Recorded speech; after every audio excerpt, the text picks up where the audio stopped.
Oh, hello, everybody. Welcome to the Interesting Modelling Company Sunday service. Goodness me, we've got a full house tonight. Excellent stuff.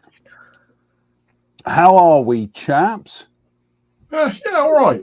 All right. Interesting if I'm still on strike tomorrow or not, but other than that. You personally or your union? No, well, I'm part of the union, so we're on strike. We're on strike. You don't get me. I'm part of the union. So You're right. Ian, how you doing? How you doing? I'm all right. I started my new job this week and it went quite well. Thank you very much. And then I found out that I had my first weekend off the weekend because I do every other weekend, and it fell this week, and so I'm off tomorrow as well, which is quite nice, unexpected. So, very nice. Christoph, how are we? Very good. We're this is in the U.S. It's Thanksgiving week, which is on Thursday, thanks to Abraham Lincoln picking that date out. And it's my daughter has the entire week off. It's like the holiday just seems to be expanding. So if you got a holiday on Thursday, then Friday is kind of a wash. So that's out of the question. And then people have been gradually expanding the holiday out. So pretty soon we'll just take the third week or the fourth week of November and just go from there through Christmas and not work. I think that sounds like a noble objective to me. Yeah, it. But of course, we Americans will still make fun of Europeans for taking August off, but it doesn't matter. Same hypocrisy is our middle name here. Did we take August off, Drew? No, used to. You used to be part of there used to be a 2-week shutdown in July or August, didn't there? For most. Back when we had a major manufacturing base, I should say. There was sort of a 2-week shutdown generally in July or August to coincide with the kids' holiday as well, wasn't it? Mm-hmm. And that kind of went by the by. I think largely by the early 80s that had more or less gone, and people get to pick. No, I disagree with you. My dad was working in manufacturing, in a lot of manufacturing. They still the first 2 weeks in August, and the Europeans are still doing it. Fiat, I worked in a car dealership with Fiat, so they shut down for 2 weeks. Yeah, I think the thing with the Europeans is they just do it anyway, and they still get their annual leave entitlement on top.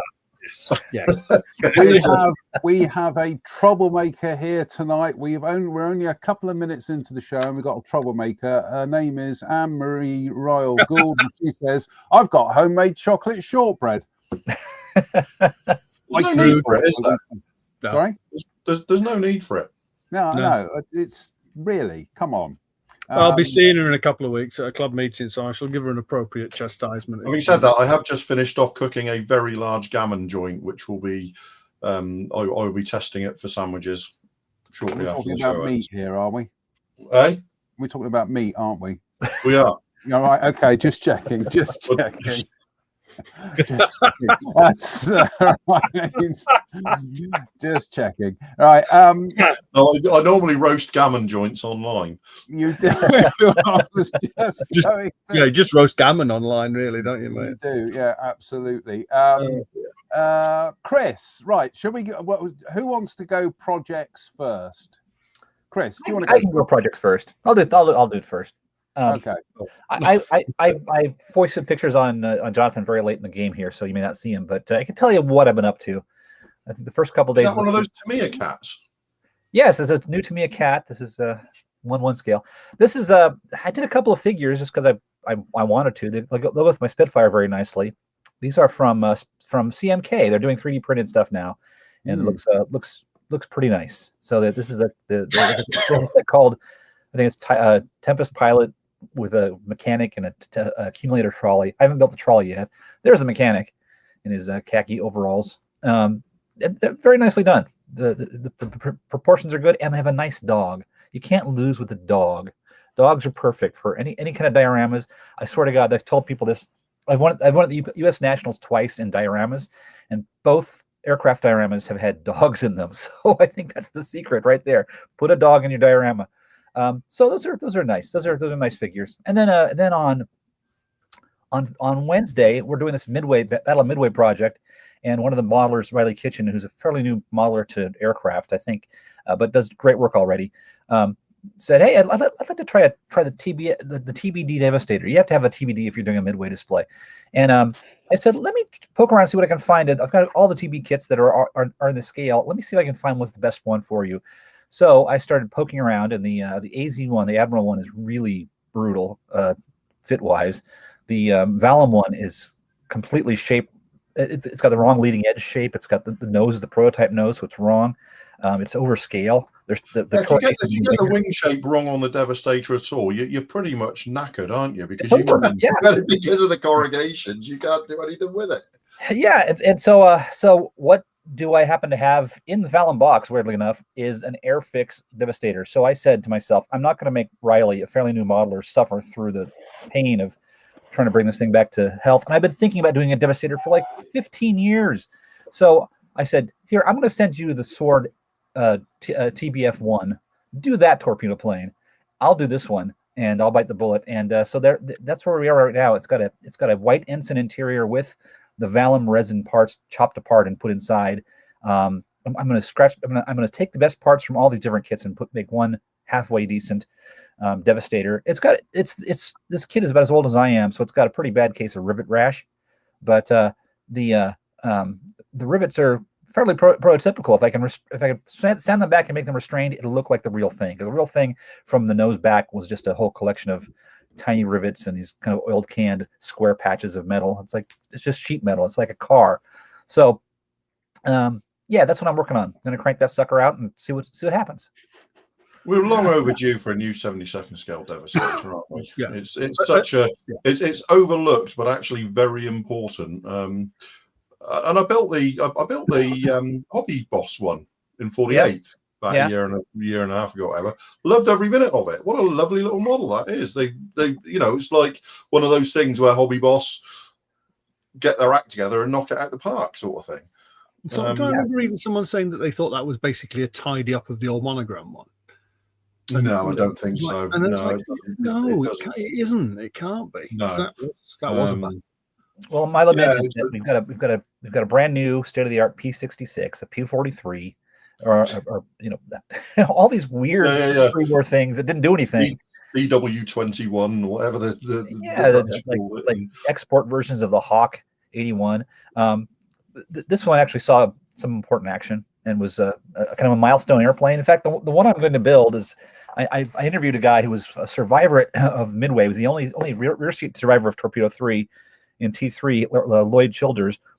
And the bureau number of his aircraft was 0303, which means it was the 303rd aircraft in U.S. Navy history, period. It was the 303rd airplane purchased by the, kind of important, kind of early. And the fate of the TBDs and TBD Devastators at Midway is kind of foretold by the low bureau numbers. But it is one that definitely needs somebody needs to visit it in 72nd scale without a shadow of a doubt. And I'm sure as soon as I finish this, somebody will. Talking of Midway, I do remember as a kid watching the is it Charlton Heston film Midway, when Chuck crashes his aeroplane on the deck and it changes from a Devastator to an Avenger to something else. There's about 3 different aircraft involved. I think there's a Panther at one point. Yes, there is. Panther, and, even as a kid, I remember sat there watching it, thinking to myself, that doesn't seem right. The only reason they didn't get the Cutlass in was that they couldn't shoehorn the Cutlass footage in there. Yes. Right. Yes. Right. Yes. Drew, what are you working on? I know what you're working on, but go on. Hey, the Tamiya Tomcat, the 72nd one, is kind of rapidly approaching the point where we can start putting some paint on it. Part 1 of the video is now edited, but it won't be going live until the model is finished. as is my want these days. But yeah, it is. I mean, all this comes apart. It's put together for this, really. That's just rude. Sorry, I'd say that's just rude. Yeah, so it's just this is how it's looking at the moment. So it means I can start. I'll get the wheelbase masked off in the next day or so, and then we can start actually painting it and then dealing with all the details. Yeah, it's there's barely. I'm trying to think of where I've used filler on it. There's been a little bit of filler on the trailing edge of the wing here, where there's a join halfway down the flap line, and some Mr. Surfacer was run in along a couple of the other joins, but really, that's it. It's the thing is, it's better executed than the 48 scale one, but it has the same fit. So the thing with that is when something has the same fit in a smaller scale, it looks like, well, does that make sense? It looks like what? Sorry, you broke up there. When something has the same fit in 72nd as the 48 scale one, it doesn't feel like it fits quite as well. I'm with you, yeah, because it's smaller, but it really isn't. I mean, there's barely any filler being used on this. There's a little bit at the front on the windscreen here when the windscreen went in place. But it's really just Mr. Surfacer for the most part. So yeah, absolutely glorious model. So you had fun at Telford, didn't you? You were just grinning like a Cheshire cat. You really were. Well, it's a Tomcat and it's Tamiya, isn't it? So you got stuff like, they've really nailed things like the like you got the donut panel there for the F110 engine, which is in its own color, which will be that kind of carbon composite color, and then a separate jet pipe that goes in there, and then the whole lot just pops in place like that. Beautiful. So it's got one set of nozzles open and one closed. No, it's got only open nozzles. Included in the kit. But the thing is, Chris, you'll struggle to find a picture of the F110 engine Tomcats with a closed nozzle on the ground anyway, and they didn't bleed the same way as the TF30 engine ones. Well, there you go. So you didn't get that one open and one closed thing like you did with the TF30 engines. Because there was some changes to the hydraulic system and the way it bled off. Yep. So it's like with an F16 on the ground with F110 engines on the ground, it's open. The nozzle is fully open. That's its at rest position, if you like. So whilst I might have liked the option, let's go back to me. There you go. Whilst I might have liked the option, it's one of those things that really doesn't make much difference. It's like people complaining that it doesn't have slats and flaps that you can drop on it. I suspect that'll be along in due course, but you generally just don't find Tomcats on the ground with the wings forward. Mm-hmm. Part of the shutdown procedure was to sweep the wings back, either fully swept or into oversweep for storage, and that's how they look. That's a Tomcat on the ground is invariably completely cleaned up and very slick. Again, and I suspect there'll be one if they repeat what they did with the 48th one. It will be that there'll be one along with slats and flaps at some point anyway. Yeah. So, I had a really good look in the box while you were away from the table at SMW. I was talking to Jonathan. I couldn't get over the fit of the nose piece to the fuselage. Yeah. That was Drew's favourite aspect of the 48 scale kit. It was constantly disassembling it and reassembling it. There's no filler on that. That's just been added. And it was absolutely stunning, but I will say there's a slight step on the underside here where this belly plate goes in. But if I were to build this kit again, I would leave that belly plate off until the main fuselage is in, and then I would finagle that into place.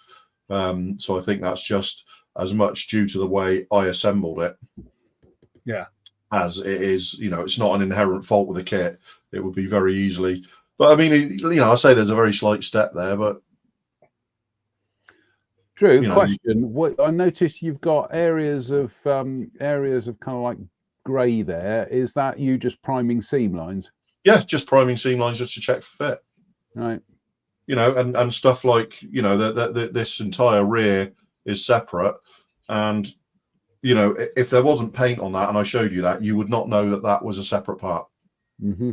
No. And when I dropped the very rear of the beaver tail in to glue it, when I turned it, I tacked it in on the underside. When I turned it over to glue the top side, I actually had to stop and pause and try and work out where the join was. Wow. It was just so completely perfect that I had to stop and check and go back and look at the instructions to find out where the join was. So that's the kind of fit we're looking at. The only issues of any sort were these panels that go in next to the jet pipe. They were not a perfect fit, but they were a level fit. So it was literally it was a dab of super glue and a little bit of trimming was it. I was just going to say, of course, because this kit turned up at Telford just the day before Telford. So we haven't had a chance to really talk about it on the show yet. So, like I say, at Telford, Drew was moderately happy, I think is the best way of putting it. But we were looking at the kit and we were both saying you can see where Tamiya are going to squeeze other variants out of this. Well, I mean, the thing with Tamiya is you can see where they're going to do it. Yeah, F16. I would much rather say you could see where they've left the option to do it. Yes. Yeah. Yeah. So yeah, I mean the interior, the canopy has got all the canopy locks and stuff on the interior, so that was masked itself and sprayed. And that'll get some dry brushing and stuff, but that all just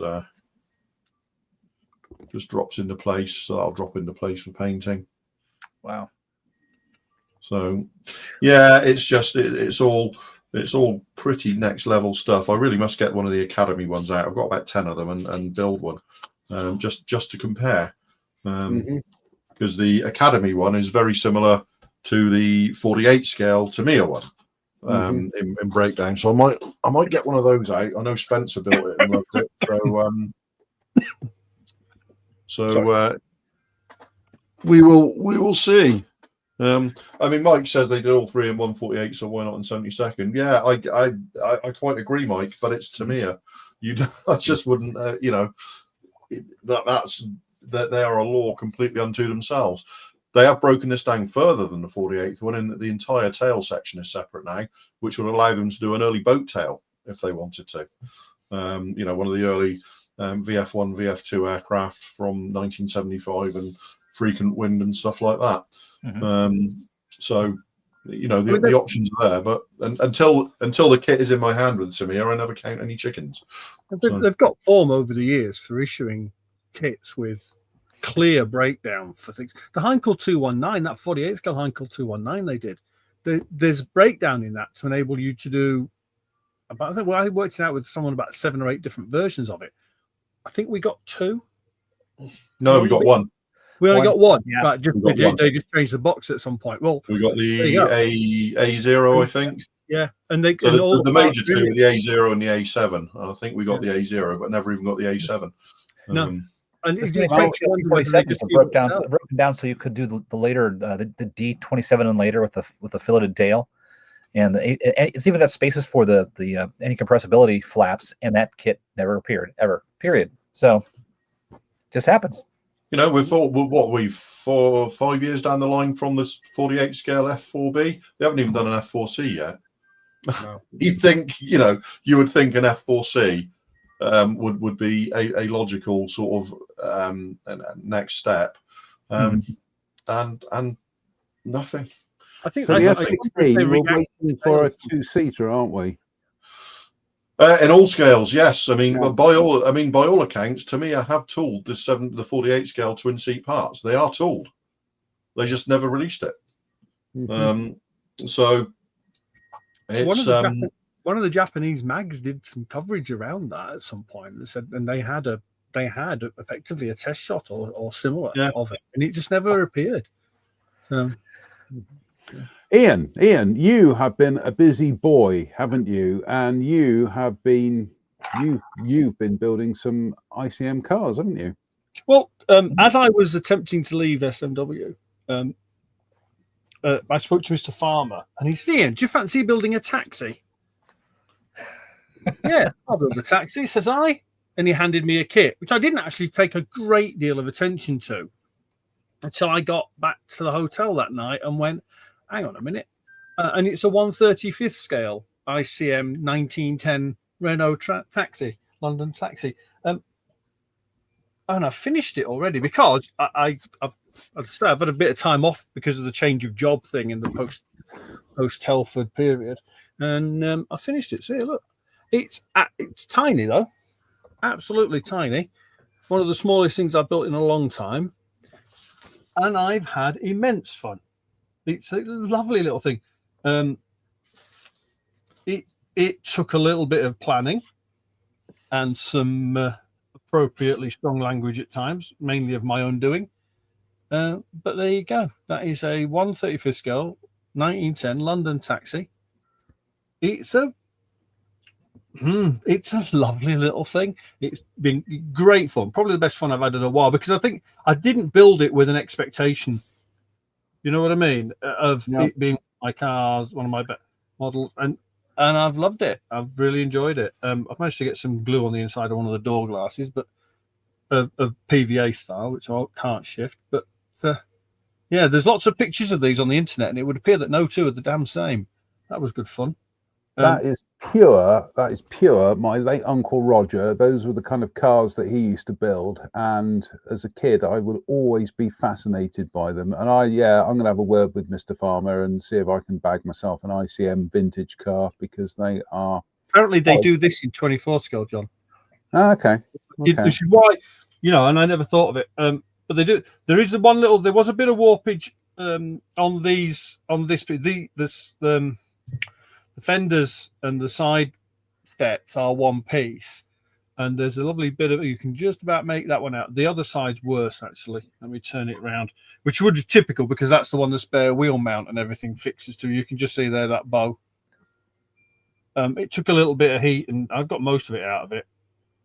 But there's some very, very small bits in this. Very, very small bits. Yeah, it wouldn't be an ICM kit if there weren't very, very small bits. It's a bit like mini art in that regard. The for hire part of the meter is actually a scratch built replacement with one of the remaining decal on it, because as I was decaling the original, putting the first one on, there was the appropriate ping. I'll find that in a decade or two. It was last seen going at high speed over my right ear, so I've no idea where it went to. But there you go. Genuinely, if someone said to me, "You fancy building another one of them?" we'd be like, "Yeah, I would."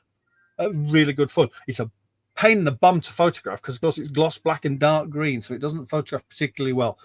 There's a bit of orange peel in various places, but that was mainly because it's built from the box for Mr. Farmer. Hopefully he will like that. I'm not entirely sure I'm going to get it to him. That's the other issue. That needs a tiny little plexiglass display case, really, doesn't it? Yeah, I'm going to pop up to Visual Impact. Go up to town. Yeah, I'm going to pop up to see Visual Impact at some point in the next couple of weeks, and I'll probably put something to get something for that. I mean, just for safety, really. Yeah. I mean, it's not gonna. It won't survive a more or less than zealous handling. Let's just say that.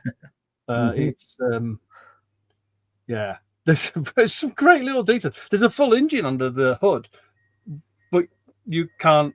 Yeah, that's the French version, which is the slightly later one with the cowl over the. Yeah, they do the French de la Marne, a 1914 version. Then they do the Battle of the Marne. 1914 taxi car with French infantry, and then your one, type AG 1910 London taxi. So I mean, they're all the basic. The one thing that the other two have got is that cowl over the top. Over the driver's cab. But we were British, so our drivers were sturdy gents. Didn't need that. Well, no. It's a good thing it never rains in England. So, heaven forbid it's all rain in England. All a vicious rumor, Chris. It's all a vicious rumor. Yeah. Right.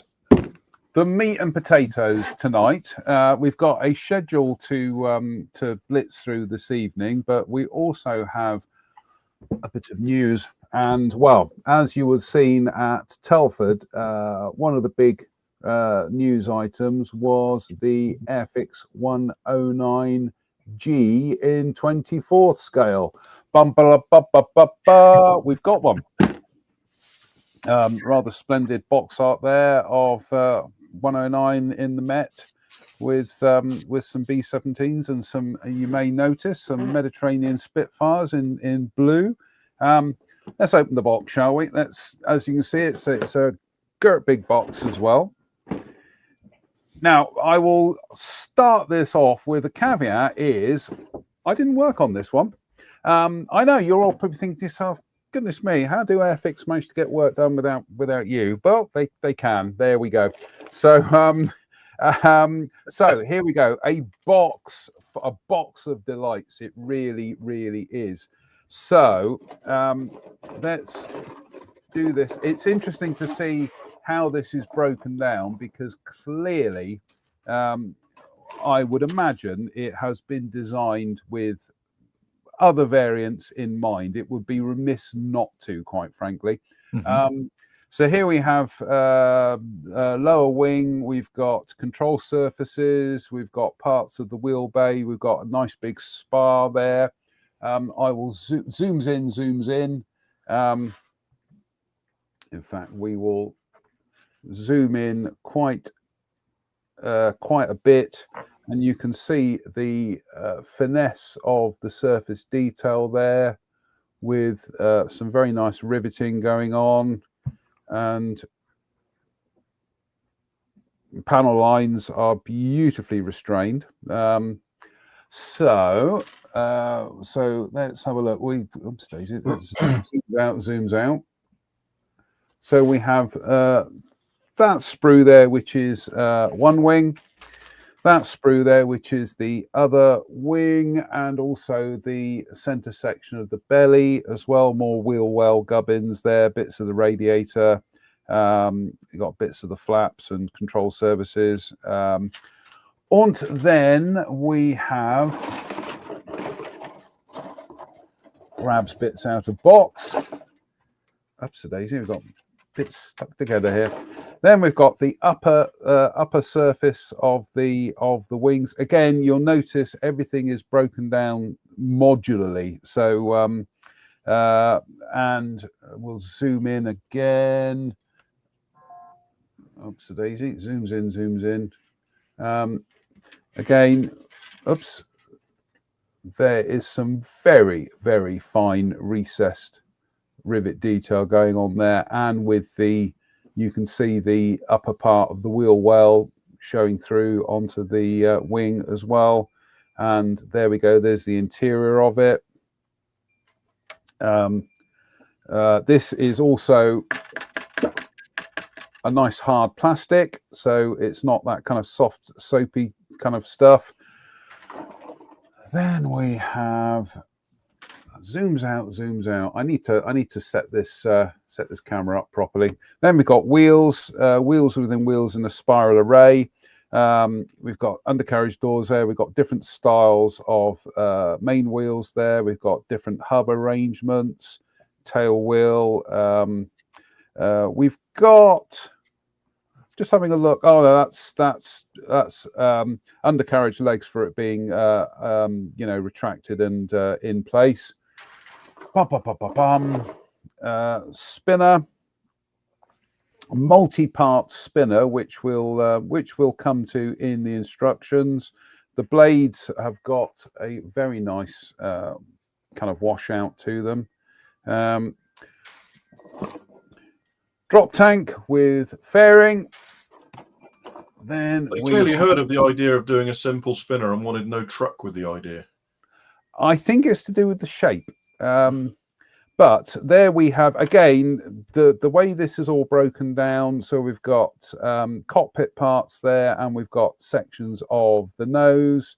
And the nose on this you can pose open to show off the engine. So that's why you've got different nose panels there, engine covers rather.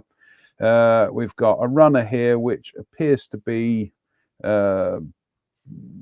bits for wings, and it looks to be flap actuators. Tail wheel bay bulkhead on that. Yep, tail wheel bay bulkhead. Part of the armor for the cockpit. We've got the oil cooler, bits of the cockpit there. Then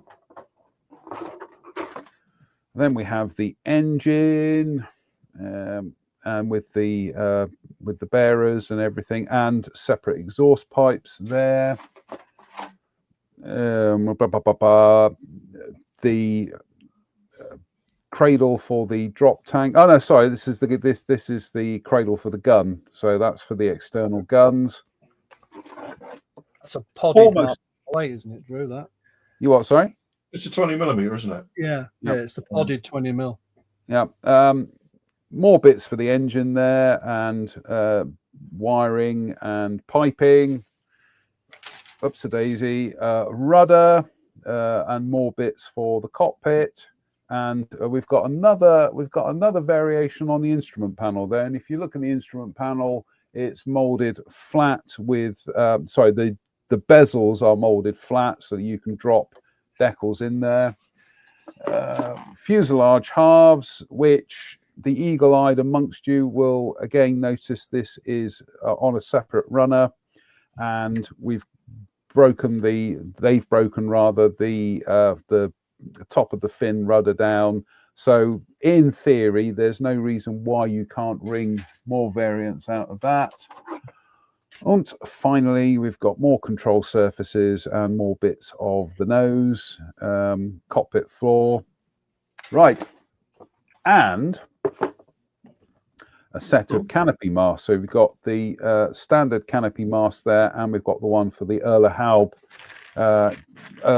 hood, of which I haven't opened this up yet. I will do, because I don't like opening up. Well, these are super sharp scissors, aren't they, boys and girls? There we go. I went through and sharpened all my scissors last month, and now they're all amazing. Yeah, I've got one of those sharpening tools here. So we've got the Erle Haub hood. We've got different variations on the windscreens. We've got two versions of the standard hood as well. Armored sections. I need to go through the instructions. We've got separate armored plating there as well. But very, very nicely clear as well for the scale. And let's just get these parts in the box. Oh, come on, man. Oh, I don't want to do it. Yeah, I know. And then we have instructions, which is, oops, daisy. Tell you what, let's get these parts in the box, shall we? Pull your camera back a bit, John, will you? Yeah, there we go. And then we've got instruction sheet. We've got another set of canopy masts in there. Lucky old me. And there are quite a lot of steps in this, so you are not going to be hurrying your build of this. And this is all very, very nicely done. So yes, there we go. Instrument panel. I mean, this is next level, really, isn't it? A really nice set of instructions. Yeah. Wings. Well, to be honest, all their recent instruction sheets have been really good. Since they started putting in the little bits of colour to indicate what you did last step and things like that. Yeah. Yeah. Everyone's a bit better. They're absolutely fabulous. Yeah. There we go. And here we go for the spinner. So there is building this multi-part spinner, which I think is to do with getting I think there's something about the shape of it that it needed to be done that way. I will ask Matt, because Matt was primarily the chief researcher on this. So, but I'll ask him about that. There's your masks for your canopy, and finally, are they sold separately then, or are they in the box? No, there was one in the kit. So I don't know whether that was included for my benefit or whether they are sold separate. Whether they are sold separately. There was one in the kit. Let's put it that way. And that box was sealed. So, and then we have your schemes. There are 5 schemes in the kit. So the A scheme is yellow 14. Which was based in the Mediterranean, in Sicily. And then we have the B scheme with this rather attractive war prize painted up in American. The word attractive is doing some heavy lifting there. That's awful. No, I like it. That would be the one I'd build. Ferocious. That's the one I would build. Never lose it in a car. Then we have VX 101, which was one of the ones flown by Farnborough. Classic. And then we have White 10, which was based in France. And then our final scheme is Yellow 11. I don't think that would be one I want to paint, because that just looks to be massively kind of involved, doesn't it? So sorry, I didn't see. Do any of these options have the Earl of Hawke canopy? Yeah. I think that one. Yeah, there you go. There we go. Yeah, D. Oh, there you go. Okay. Yeah. Yeah. There you go. And then we have 2 pages of stenciling. There we go. And then we have the decal sheet, cartograph printed, and yeah, very, very, very thorough. Huh. The red surrounds on the stars concern me, because I know that there's a lot of confusion around orthochromatic film and the yellow surrounds. When was that airplane captured? Does the instructions say? I will have a look. I'm sure I came across a colour photograph of it the other day, but it's saying summer 1943. Okay. All right. Well, give them the benefit of the doubt. I actually had to talk a Warbird owner out of painting his A36's roundels or stars with a red surround based on a black and white picture he saw. So I'm very sensitive to that. I think the thing to look at on the black and white picture is whether the yellow areas and the red areas have the same tonal values in the actual image. So the one observation I will make, it's an observation, not a criticism, is that on the VX 101, I've noticed that in photographs of other captured 109Gs, it's a standard B-type roundel. This one appears almost like an RAFD type roundel. So I'd need to see a photograph just to make sure that is absolutely correct. Like I say, that's an observation. It's not a criticism. So there we go, ladies and gentlemen. The new Airfix 24 scale 109G. I'm just going to read what the variants are. It's a 109 G5/G6. Thank you, Travis, for that. He says, Travis in the comments said that the Army Air Force did paint red on other captured planes in Sicily. So that's good to know. I didn't know that. Mm-hmm. There you go. Mm-hmm. There we go. Richard Graham 4512 says the masking sheet sold separately is expanded to include internal canopy masks. Right. So there is a standard stencil sheet, masking sheet in the kit, and the aftermarket one that Airfix do has extra masks to mask the interior. Thank you for that, Richard. That's a good idea. And Peter Oxley says, just be careful to use those masks quickly. Apply and spray as soon as possible. Yep. But there we go. Are they vinyl or kabuki? They are tape, I think. kabuki. Yeah. Oh, okay. Yeah, kabuki tape. Good. Just checking. Good.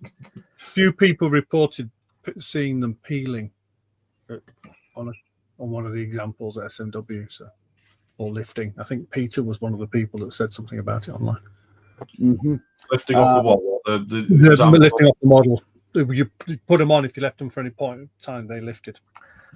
I found that with some of the vinyl ones with Dora wings. Yeah, vinyl. Unusual. I use vinyl for spraying insignia and stuff because I'm cutting it, applying it, spraying and removing it. I'll use kabuki for long-term masking, but I wouldn't use vinyl for canopies or anything like that because it's useless for that. Mm-hmm. Yeah.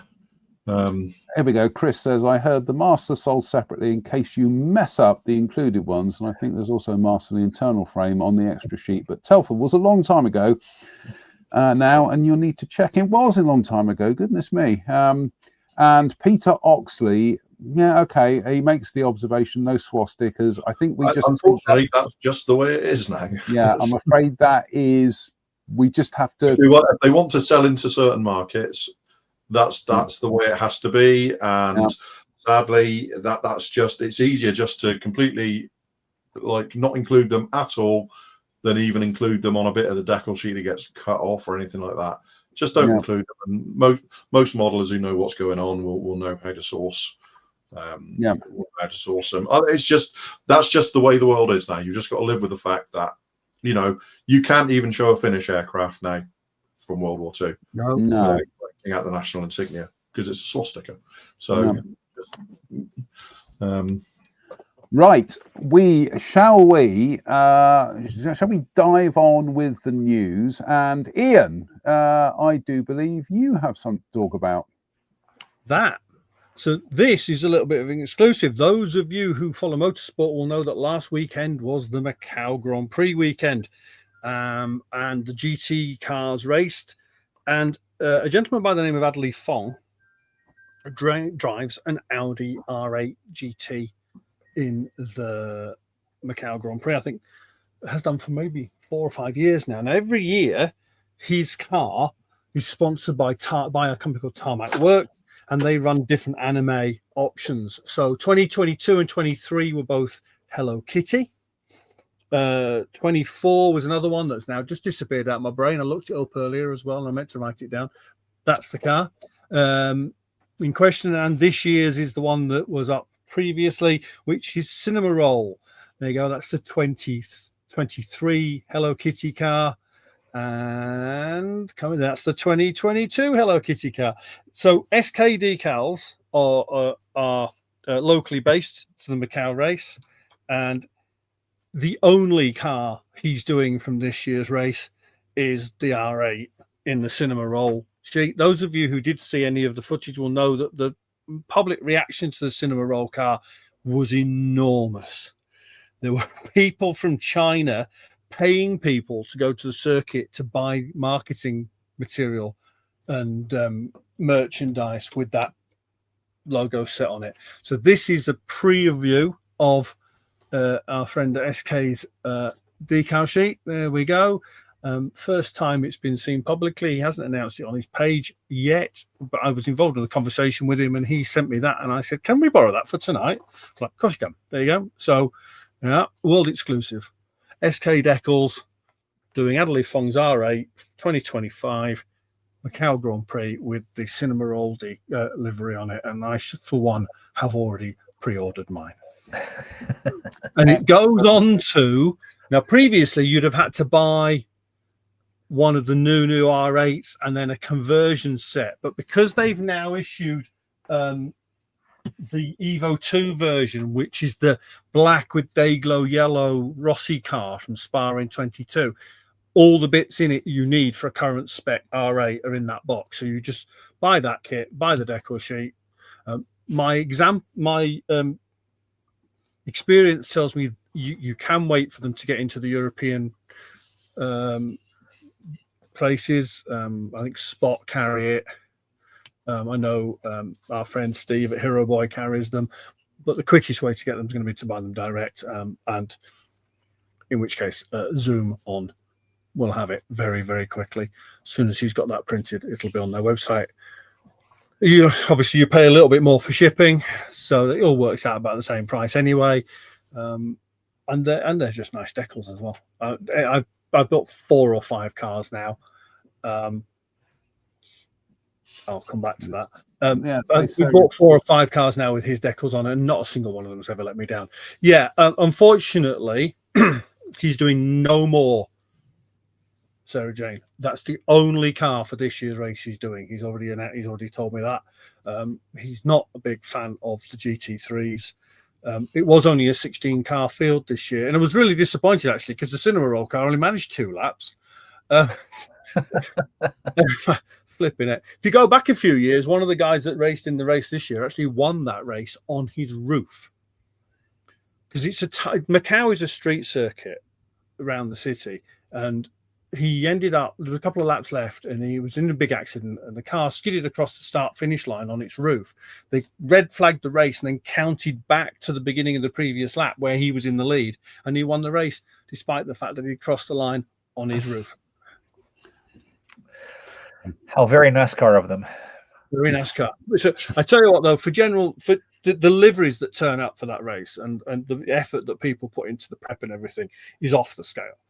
But there was a chrome silver and a chrome gold finished Porsche GT3s, both which you could probably build from the Tamiya kit with a little bit of jiggery pokery, or at least the new one, and they were both beautifully finished, beautifully. I tell you what, I'd hate to have to try and represent it in the model kit. I took one look at them and went, nope, not even going there. Forget that one. So yeah, yes, it did. The M4 was beautiful, absolutely beautiful. But there you go. Right. Next, we haven't finished with 109s, but we're gonna drop down half a size and go back in time. Dragon are doing a 48 scale 109E, and have been for many years. Yes. Now this apparently is imminent now. But what Dragon are bringing to the mix with this kit, didn't they do a 32nd scale one, by the way, Drew? I think they did, yes, didn't they? Yeah, they did. Yeah. 109s and 110s. Yeah, but this is nothing to do with their 32nd scale one. So the innovation with this is the amount of slide molding, and the amount of slide molding to give you single piece items. Now, in this instance, the fuselage, I'll tell you what this is what Dragon have to say about this. 1-piece fuselage, no seam lines, no sanding. The entire body is slide molded as a single part using one of the longest and most complex steel slide systems in the industry. So there is your fuselage there. Ups a daisy, jumped one there, and that gives you an idea of how relatively simple the breakdown is. And again, they say smart internal assembly, fully detailed cockpit pod plugs directly into the fuselage, wings and tail sections slot in with perfect alignment, no filler, no fuss. And they also say includes movable rudder and elevators with snap fit engineering, easy to position, highly durable, pain-free build experience. Say goodbye to endless sanding, gap filling, and rescribing panel lines. With Wing Tech 2, this is the range they're talking about, the hardest work is already done, so you can focus on the fun. So, yeah. Single piece molding, that'll be interesting. Now the one observation I will make is that they've made the point about getting rid of seam lines, but of course with the 109E there was a dirty great big seam line down the centre of the fuselage. On the top only. On the top only. Having said that, I will say that it would be easier to restore that to a complete fuselage than it would to try and restore it along a join line. Mm-hmm. Yeah. So, so there we go. I'm intrigued. I have had a word with our good friend Mr. Farmer. Sadly, you know what I'm going to say, Drew, no job in the fire escape trade yet, but I have expressed an interest in us getting hold of one of these for the show, but for the channel as well, for the feed, because I'm intrigued enough to want to see it. Yes, I am as well. And I would like to, and I would like to put their claims about filler and such to the test. Remember they say it says no filler. So we'll be the judge of that, Sonny. Exactly that, Ian. Exactly that. No, it's an easy assembly and it requires no filler. Yeah, I'll be the judge of that. Thank you very much. What's interesting here is that looking at this is that they're doing the wings.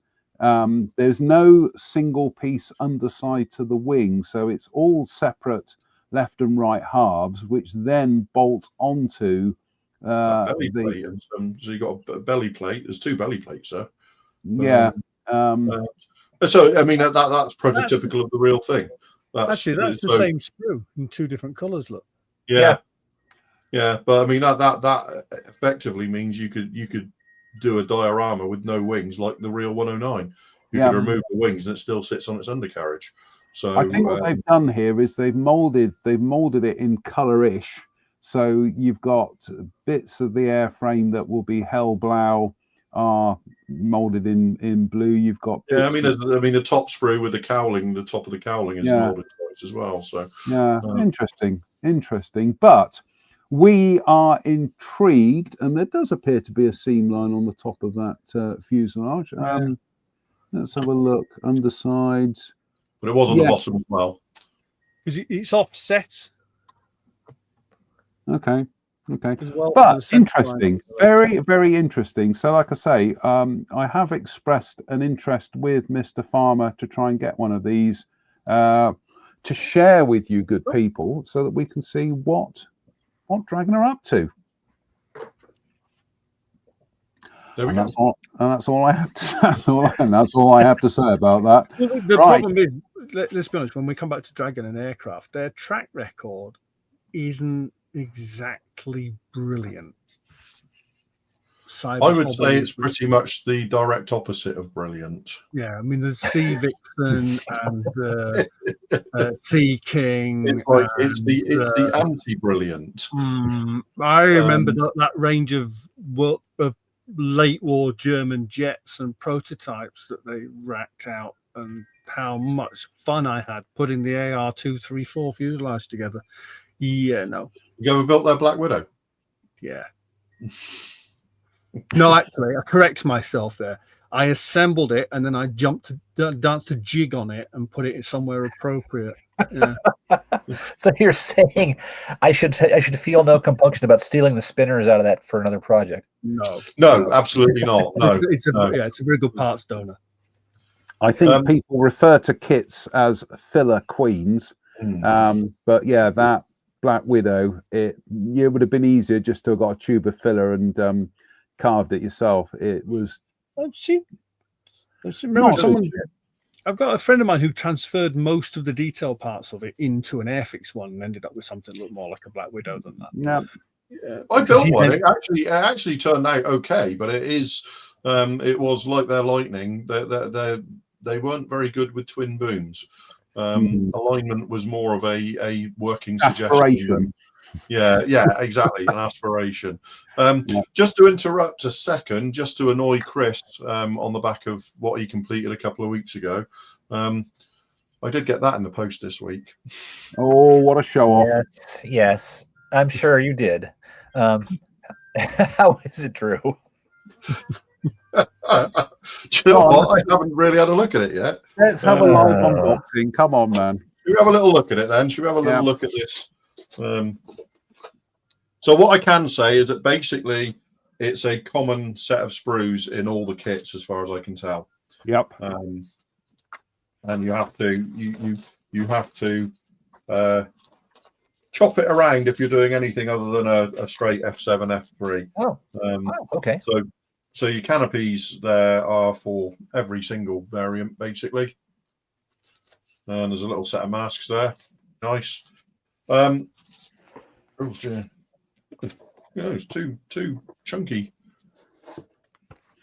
So is that coming out the right way on your screens? No, it's fine. Yeah, it's right side. All right. So fuselage. It's actually, hopefully, catch it in the light. It's actually very nicely done. What's the manufacturer? Is that Fly? Fly.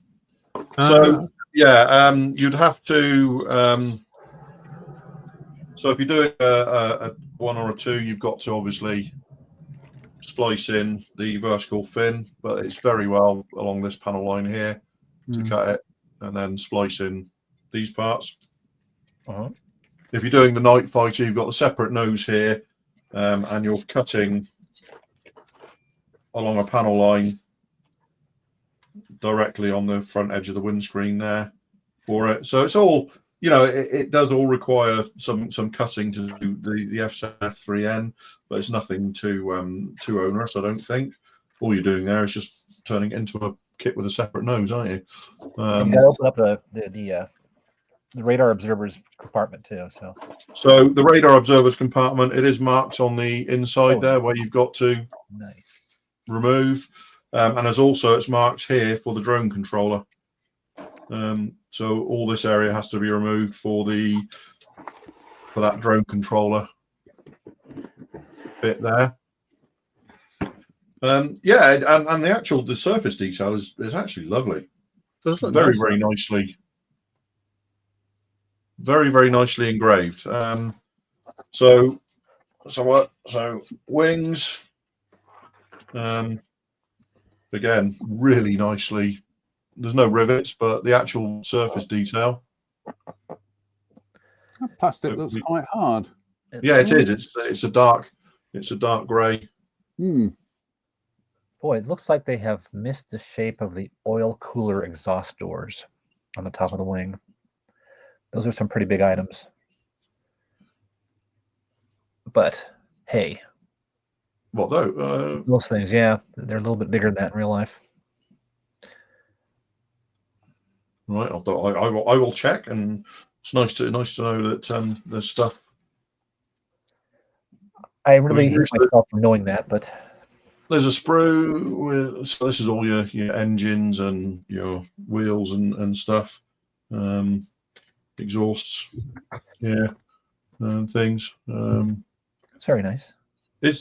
Honestly, it does. It's and the final sprue has got your tail planes. Obviously, your engine nacelles there. Yeah. With each of those has got this part here that drops in on the lower surface. I'm going to make the observation there, Drew, is that the cowlings are split in 2 halves. So how are you going to deal with the seam line on the inside? Probably with Fusion 360. That's not really an answer, is it? Having said that, to be honest, you're only really removing the seam line around the very lip. The rest of it dips down inside, and unless you get yourself, unless you turn into the sort of judge that I fundamentally object to at a model competition, it's never going to show anyway. There it is. Joking aside, Chris, will you be in the market for one? Oh yeah, I certainly will be. There's in fact, on the basis of having got this out of the box this week, I'm immediately looking at ordering. I quite fancy doing one of the very early 2s with the small tail, the pure fighter one. Yeah, which are very attractive airplanes. It's a beautiful airplane. I mean, I don't think they ever made an ugly one. Even the 3N like this with the big nose and stuff like that, I still think it's a very attractive airplane. Yeah. I can remember. I don't know if anybody else can remember. back in, I used to read Commando comics back in the 70s and 80s. Most of us did. Do you remember them? Mm-hmm. You remember them, Ian? Commando comics? Oh, and there was one that was called Tiger Cat Island. And it was tiger cats flying in a Pacific theatre by the Fleet Air Arm in early 1945. It was like my first exposure to What If was a comic, Commando magazine, so I always thought, it'd be quite nice to do a dark sea blue tiger cat with Fleet Air Arm markings in the Pacific theatre. But I probably wouldn't spend the thick end of 40 quid to do it. There was a tiger cat that was actually trialled by the Royal Navy. Yeah, we did trial it, but at that point we had the Sea Hornet. So, fair enough.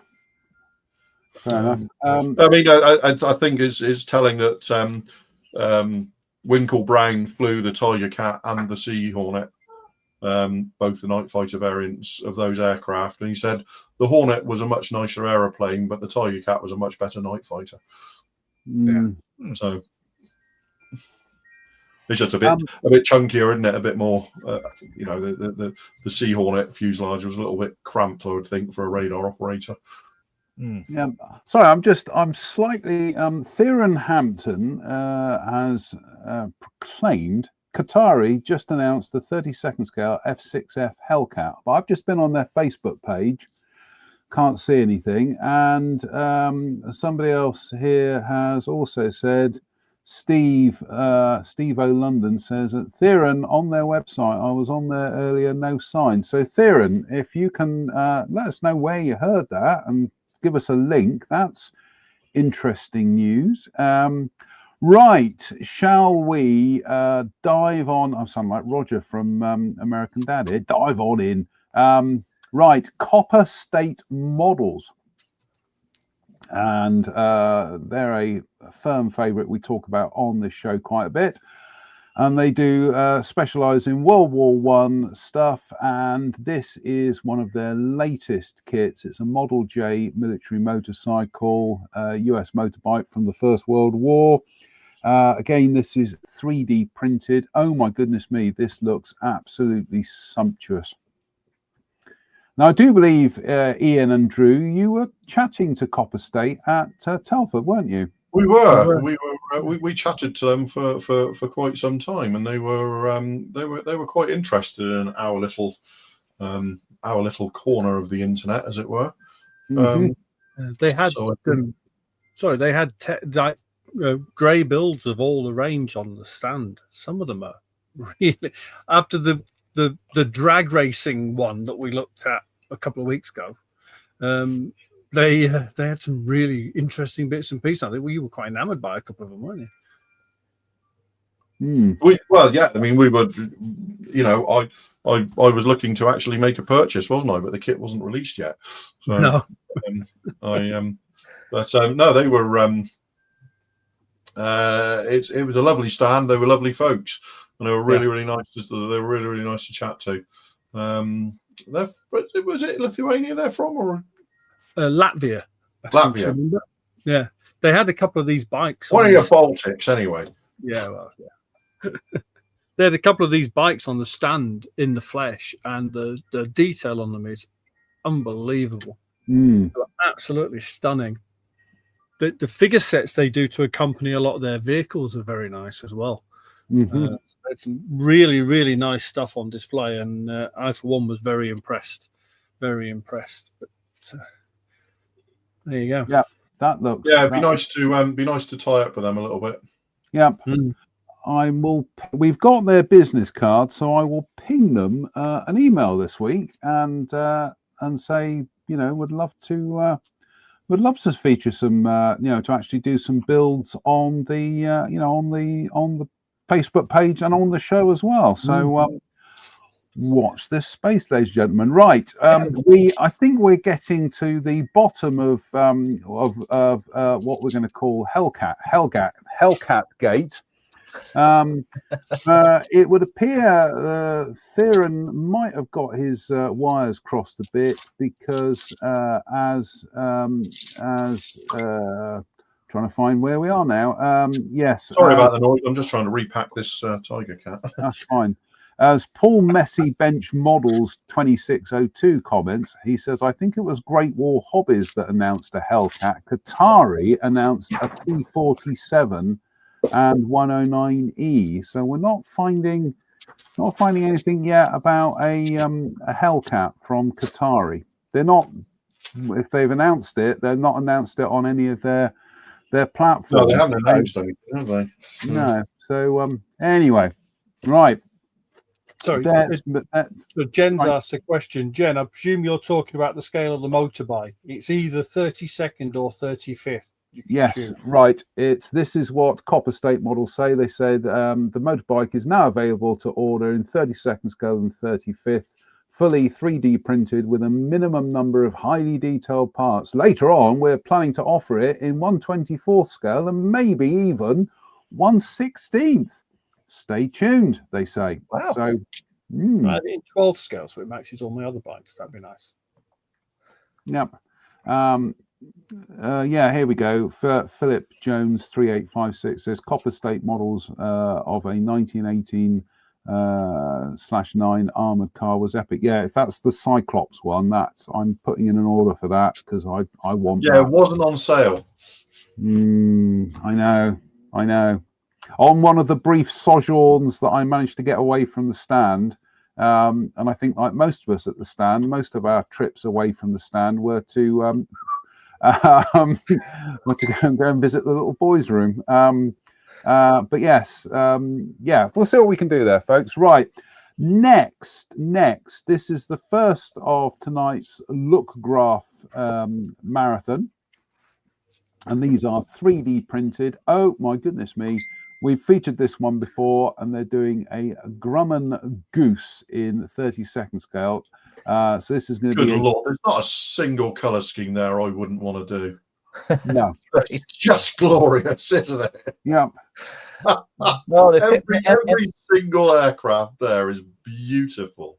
And from a decal point of view, they did such a great job because so many of these airplanes are not lots of decals, but really spectacular markings, the bottler paints. So good for them. They can get a reasonable sized decal sheet with 7 fantastic options.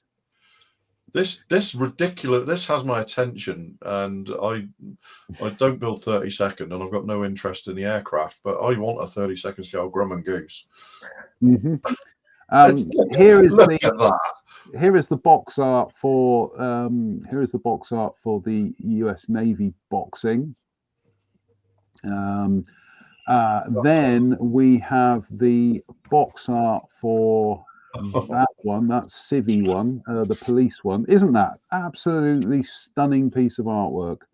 I'm just marveling at the. I want to know where's King Kong. Well, he's way over on the island back over there in the background. Yes, I'm marveling at the reflections on the side of that glossy fuselage. That's a work of art, isn't it? And then we have the French one. Now, this is this boxing will have French Navy version and RAF version. Below, you'll find a clear breakdown of the included features for each variant. French Navy version, cabin chairs with reinforcements, quick attachable parachutes, United States Navy Mark III life raft, Mark II signal pistol pouch, Marine distress signals, AA-52 machine guns with side door mounts, Firefighter fire extinguisher. I think that's a brand, FYR. RAF version, US Navy Mark III life raft, smoke float number 3 Mark 1, navigation flame float Mark II, marine distress signals, R116 receivers, blister side windows, RAF OA2 compasses, cabin chairs with reinforcements, quick attachable parachutes, and firefighter extinguisher. So it looks like they've done their homework.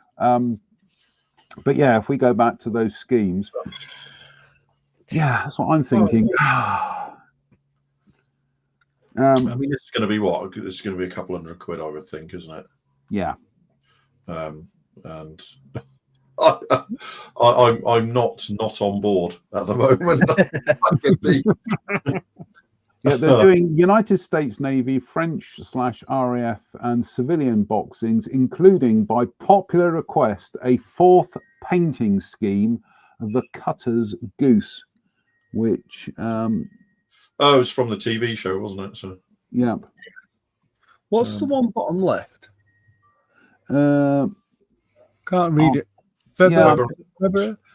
Because there was obviously up in Alaska and places like that, there were lots of these puddle jumping type of things floating around, and I believe a couple of them ended up there. So I have an interest. Every schemer there I look at, I just think would look amazing. Yeah, that police one is just great. Do you know what? I'm going to be controversial here, and I think the dullest looking scheme out of all of them is actually the British one. Yeah, absolutely. No, it is, without doubt. And I'd still want to do it. Yeah. I kind of like that. You realise also how a decent Grumman Goose in 72nd scale or 48 scale. I mean, goodness me, if you've got so many schemes you can hang off an aircraft, then the chances are you'll sell it to a wider market. I feel anyway. Here we go. Craig Sargent, Tales of the Gold Monkey. Yeah. Yep. I don't think as an aircraft, it's really much bigger than a Spitfire, is it? No, it's not that much bigger than its sibling, the Gosling, and the Gosling's tiny. I like that. I like that a lot. We've solved it now. Theron says, my bad, it was a P-47D Razorback. There we go. So there we go. Qatari are not doing a Hellcat. Someone was asking about who stocks the Lookgraph kit. I believe you buy direct, don't you? Yeah, you buy direct. Yeah. They've got a good Facebook page which has got useful information on it. Yep. So and we've got links on our page as well. So yeah, if you head that way. Right. Next news item. We haven't finished with Lookgraph yet, so Lookgraph rather. So next up on the schedule tonight is scrolls down. Oh, Dora Wings. Of course, it's going to be Dora Wings. Wouldn't be a show without Dora Wings. And I get the feeling this is going to interest Drew, because it's 72nd scale and it's a P-47. I love the fact that the Thunderbolt is getting some serious attention at the moment. Yep. B/C Thunderbolt. Yes, please, and thank you. In fact, I just got a Tamiya 72nd Razorback in the mail today from Amazon. Mm-hmm. I just think it's not before time that the Thunderbolt's getting some serious attention. And I've got the 48 scale B and C from Dora Wings, and they are really, really nice models. So there's no reason why the 72nd one won't be every bit as good. Yeah. Explain to the boys and girls, Drew, what's the difference between the B/C and the D that we all know and love? Well, the late on in the C production line, the fuselage got longer. So I think I'm right, Chris, in saying the very late Cs had a D-length fuselage, didn't they? Yes. But early Cs, all Bs and the earlier Cs had a shorter fuselage behind the cowling. And a lot of them, all the Bs and a lot of the Cs didn't have the keel either, the kind of deep belly. Which was that was for piping for the drop tank, wasn't it, Chris? Yeah, that's right. That's what it was.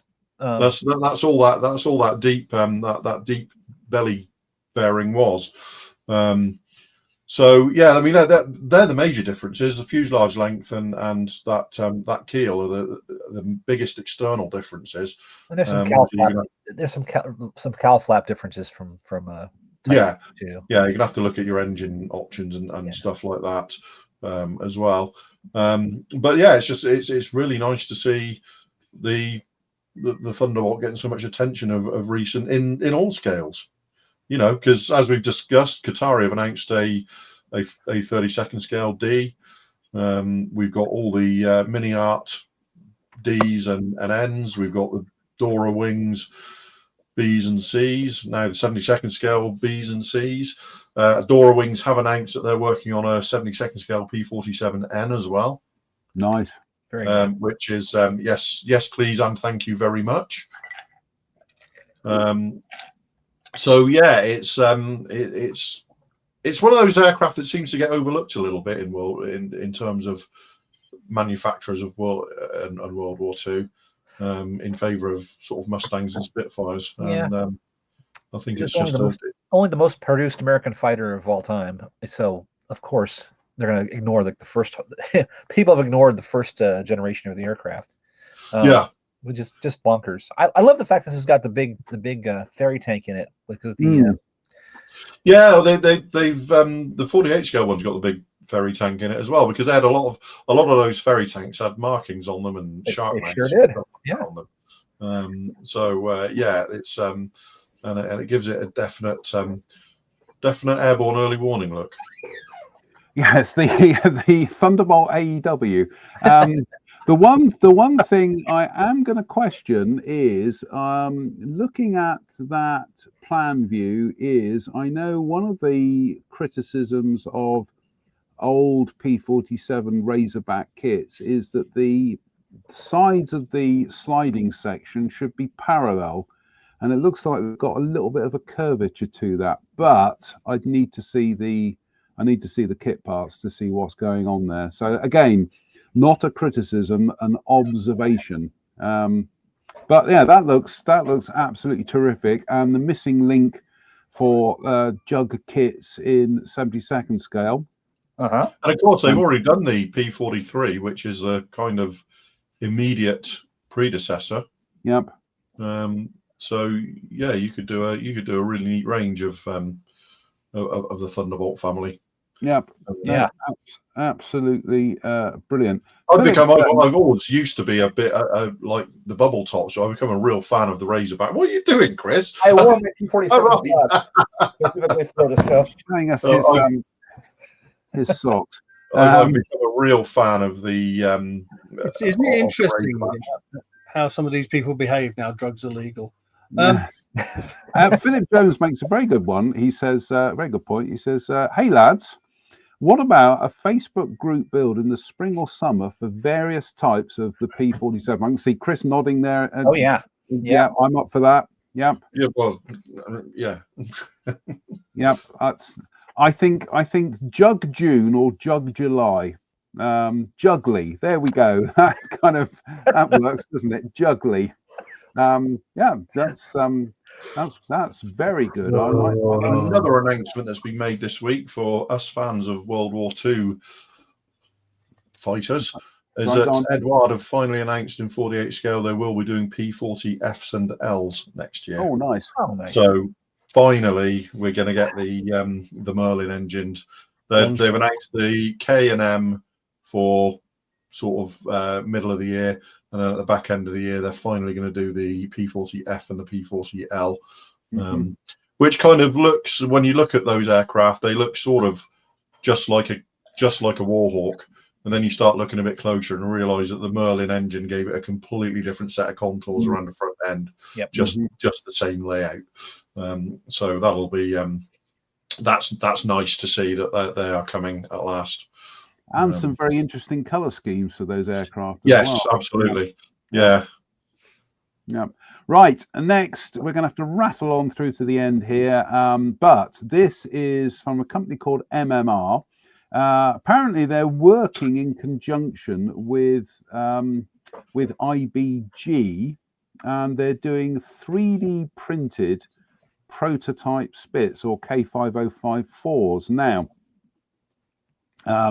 all we've got at the moment is some artwork that's been put up, but apparently, like I say, these are being done in conjunction with IBG and will be sold by IBG. So they're doing the prototype itself, K5054, and as I say, different iterations of it during its testing period. So that will be very interesting to see what that ends up being like. How, yeah, I'm curious. Do you know what K5053 was? Go on. K5053 was a Northrop Gamma bomber that was trialed by the RAF. And it's in the background of at least two of the shots of 5054 on one of the air shows. Silver with the same roundel style as 5054. So break out your Williams Brothers kit. Well, it's the it's an E. Oh, it's the one that's Azure Special Hobby did. Yeah, Special Hobby. Yeah, and in fact, one of the boxings that they do, which I think had the China-Japan era bomber scheme in it, actually had the decals in for it. That's how I know, because at one point I had about 3 of them on the go for various conversions. There you go. That's my moment of anorak. Thank you. Right, bear with, because I have just found an image of K5053. Zooms in. This is what happens when you're trying to do stuff on the fly here. But share screen. Come on, brain, you can do this. Share screen. Here we go. There we go. Northrop Gamma 5053. Gamma E. What a cool plane. It was a cool looking aeroplane. Yeah. And you say it's a Gamma E? Yeah. As opposed to, ready for this, Chris? As opposed to Gamma A, Gamma. There we go. That's a. Is that a gun position below the fuselage? Say again. Is that a gun position below the fuselage? That little dustbin thing? Yeah, I think so. It actually doesn't look entirely unlike the PZL Karas, does it? No, it's spatted undercarriage as well. Yeah. So, yeah. It's a cool looking airplane in that scheme as well. Yeah. My friend Mark Schneider built one of these from a Gamma from the Williams Brothers kit. And he built it as he found a picture of one on an airfield in Somalia being flown by I think the Army Corps of Engineers during World War II. So, really in bad shape, olive drab, sloppily applied over gray with the round roundels on the wings. Looks just completely out of place, but it's still a really fascinating plane. Super versatile. Right, we've gone from the prototype Spitfire being quite unarguably one of the most attractive aeroplanes ever to fly. The next can't be said of our next contender. That's not an aeroplane, that's a tumor. Now this is Rugrat Resins, and this is their 72nd scale Blackburn 2, an aeroplane so good they named it twice. Apparently 62 were built by the Blackburn Aeroplane Corporation of the Mark II anyway. Sorry, 62 Blackburns were built, of which around 29 were the Napier Lion 5 Blackburn 2. Or the Blackburn 2. Yeah, that's God, I hope it had a good personality. Yeah, did you just tell me that's got a Napier Lion in it? Apparently so, yeah. You know what else got a Napier Lion in it, don't you? Hereford, Gloucester 3, Gloucester 4, Supermarine S4, S5, and S6. Mm-hmm. It looks like this 34 helicopter up until not S6, sorry, S5, S6, but S4 definitely, and the Gloucesters. So this is apparently a 3D printed kit. I just read Craig's comment. That's why. Yes. Why did they build after seeing the first one? Very good. They thought they could get it right eventually. Do you know what? There is something. See, if you take it from the leading edge of the wing back, it looks fine. It just looks like one of those pre-war biplanes. It's just what on earth happened forward of the wing? The rear view looks kind of normal. they clearly, there we go, 3D printed resin model aircraft. I mean, I would use the expression, no, forget it. No.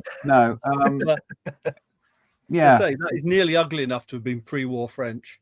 Yes. But only nearly. Only nearly.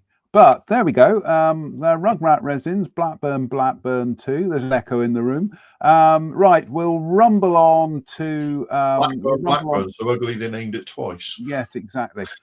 From the ridiculous to the sublime, we're going back to Luke Graf again, and they are doing. Oh my goodness me! Right, I'm gonna have to. Right, sorry, I've got to go through the slides here. There we go. 30-second scale. Oh my goodness me! Look, is that the Blackburn? Is that not the most beautiful biplane ever to fly? Just it's like they thought, let's make something that looks fast, and maybe it will be fast. And indeed, it was. Right. Yeah. And guess what? It worked. Yeah. It yeah. worked. Let's break that top wing forward a long way and put a pointy nose at sucker. And such a beautiful aeroplane. Yeah, it is. It is, and we're not just saying that because obviously we have very nostalgic memories of Matchbox PK1, but we do have nostalgic memories of Matchbox PK1. But there we go. So they're doing two versions. This is obviously going to be a 3D printed kit. They're doing two versions in 30-second scale. They're doing the RAF Mark 1. And when you see the detail on the CAD here, just mind-blowing.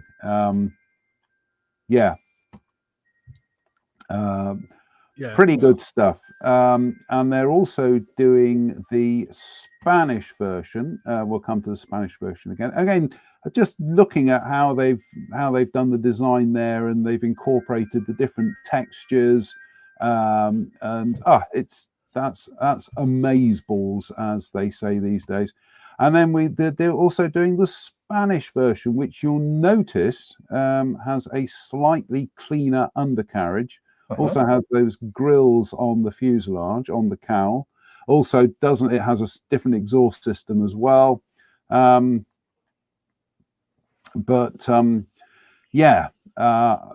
they took an incredibly sleek aircraft and made it sleeker. They did. And then they carried a lot of those design clues into the Fury 2 as well, didn't they? Yeah. That's where the Fury 2 comes from. It's like the Spanish one developed again. But that looks absolutely stunning, doesn't it, gentlemen? That really stunning. Absolutely. Yeah. It is a thing of beauty. Yes. Oh, yes. Look at that. I would say, do you know what? I would say I think there is a justifiable case to say I think there's a market out there for a new Tool 1 in 70-second scale from a large manufacturer. But I'm bound to say that because I love the Hawker Fury. But there we go. The whole family, every one of those Fury derived aircraft is beautiful. And they have really nice markings too. So Mike Williams says, all these forthcoming Luke Graf models make me wish I had deeper pockets. Agent Dave Fleming says, strange that the Fury was so beautiful, but the armament was no better than the Camel. Got a point. He's got it. I'm going to have to actively avoid going on Luke Graf's website because I think we might. I suspect that way madness lies. Yeah, well, don't worry. I think we'll have the antidote to that towards the end. So we're just gonna rattle through some of the other bits of news tonight. Decals. So we've got these ones from Vingter, which is our friend Niels Matherthrud, and this is a set for anniversary F-16s.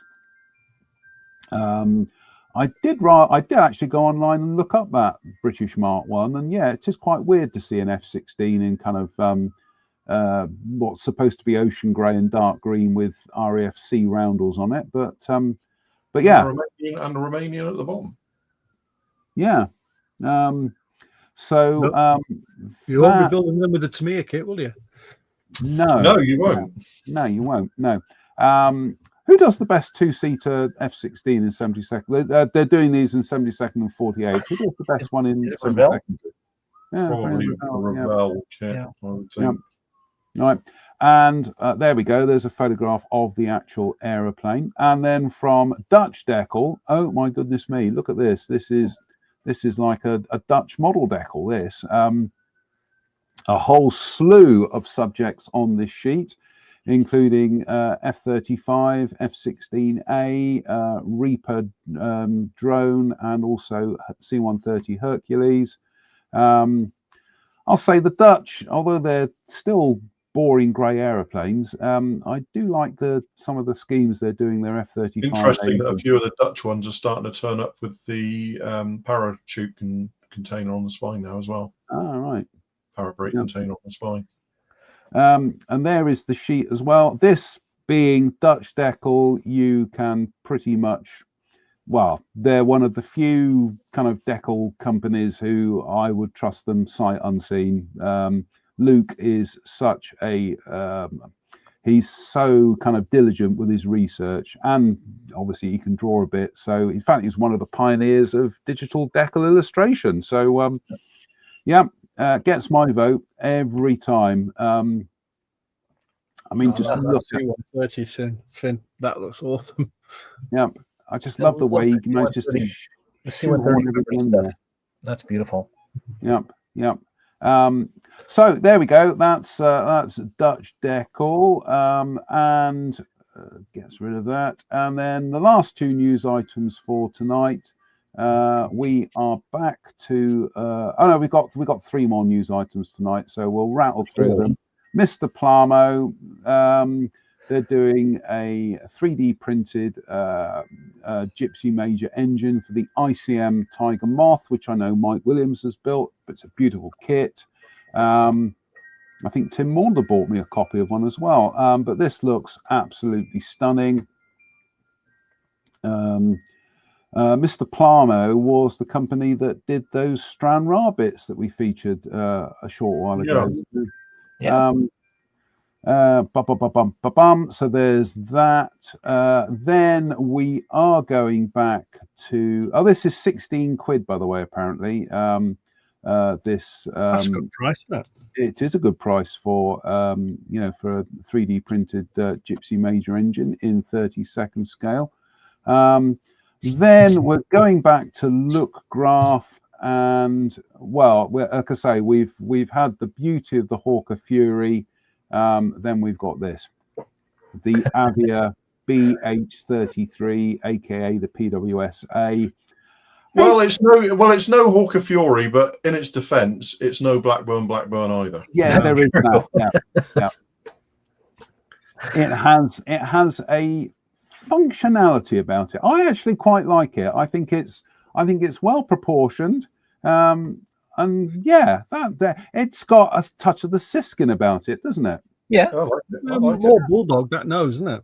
Yeah, it's a functional plane of its period. I bet it performed great compared to its peers, because Avia did pretty decent things. And I like it. And you got to appreciate the slab-sided fuselage construction. They can make them easily. Yeah, I seem to remember building a 72nd scale BH33. Was it a KP? KP, yeah, would have been KP. Yeah, that's a long time ago. Yep. And finally, he says in his best Alistair Stewart voice, of course, there was some mini art tonight. And this is one of their forthcoming sets, US Repairman. You get 4 figures in there. Including one guy there. The guy on the left there. That's a familiar stance for me when I'm pumping up my bike tires. So there we go. You get a photo etched fret in there, and you get some decals as well. These are mostly items that come from other mini art sets, but nothing wrong with that. So there's some jerry cans and merry cans, I do believe. Oil drums. I think those are ammo crates or batteries or something there. It looks to be a winch of some kind. Oil drums, there we go. And they're the figures. Now, these figures, I don't think these are 3D scanned figures. They look to be standard kind of hand sculpts, although I think the faces, the heads may be 3D scanned. but they look effective enough. Certainly don't look kind of comic or cartoonish. And yeah, like most of these mini art sets, I'm in the market for one of these because they're not kits. They're things that become bits of kits. So a single figure then kind of applies itself to to a different project, doesn't it? So but yeah, there we go. Yeah, the great thing with these figures is they just by their existence they inspire people to do dioramas. They see one figure in a position and go like, oh wait a minute, that's the kind of story I've been thinking about, and then they can go from there. Yep, exactly. So fabulous stuff from Mini Art. That's it for today's show. He says, trying to find the exit button. There we go. Oops, a daisy. That is the exit button. That is the exit button. There we go. Mike Williams just asked a question, and funnily enough, I was going to ask the question. Yeah. Are you not going to talk about have you got the artwork? Next week. Next week. Because I saw that the other day and was like, yeah. Oh my God. No, we are keeping that for next week. We need to have something. You've seen how we've overrun tonight with that. So no, we're keeping that for next time. Right, gentlemen. Any other business? Goodness, no. Not from me, no. Not tonight, boy. On that note, then, a big thank you to Chris, to Ian, to Drew. Big thank you to all of you for tuning in. God bless you, governors. God bless you. We'll be back, fingers crossed, next Sunday for a Sunday service, and we will be talking about that Typhoon artwork. Don't you worry. So until then, it behoves me to say thank you for watching. Stay safe, stay out of trouble, and we'll see you very, very soon. Bye-bye, everybody. Bye-bye.